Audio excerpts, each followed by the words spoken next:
வணக்கம்.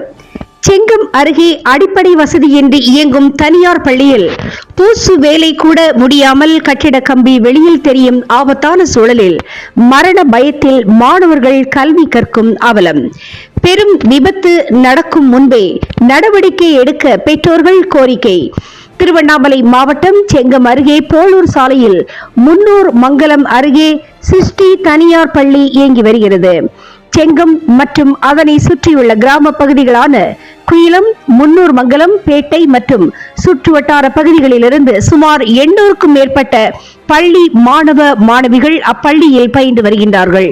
கடந்த 5 ஆண்டுகளுக்கு மேலாக இயங்கும் இப்பள்ளியின் முழுவதுமாக கட்டிடம் கட்டி முடிக்காமல் கட்டிட கம்பி வெளியில் தெரியும் அளவில் மாணவர்கள் மரண பயத்தில் பயின்று வரும் சூழல் ஏற்பட்டுள்ளதாகவும் விரைந்து கட்டி முடிக்க பெற்றோர்கள் கோரிக்கை விடுத்திருக்கிறார்கள். அதற்கு எந்தவிதமான பதிலும் இல்லாமல் பள்ளி நிர்வாகம் அலட்சியம் காட்டுவதாகவும் குற்றச்சாட்டு வைக்கின்றனர்.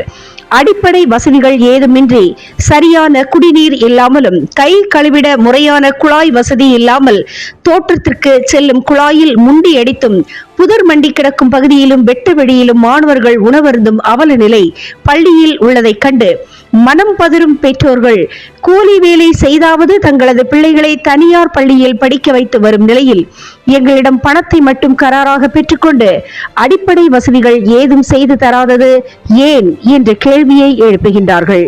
மேலும் கட்டிட கம்பி வெளியில் தெரியும்படியும் கட்டிட வேலை செய்யும் கருவிகள் அந்தரத்தில் தொங்கிக் கொண்டும் உள்ளதால் மாணவர்கள் ஒருவித மரண பயத்திலேயே கல்வி கற்கும் அவல நிலைக்கு தள்ளப்பட்டு உள்ளதாக பெற்றோர்கள் குற்றச்சாட்டு வைக்கின்றார்கள்.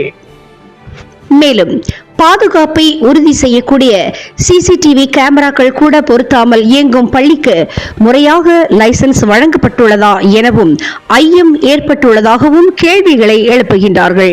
எனவே மாவட்ட கல்வி நிர்வாகம் உடனடியாக இப்பள்ளியை ஆய்வு மேற்கொண்டு பெரும் விபத்து நடக்கும் முன்பே பள்ளியில் உள்ள குறைபாடுகளை அகற்ற வேண்டுமென கோரிக்கை வைக்கின்றனர். தினமுகம் எக்ஸ்பிரஸ் செய்திகளுக்காக மண்டல தலைமைச் செய்தியாளர் டி. குருபரன் மற்றும் ஐயம்மாள்.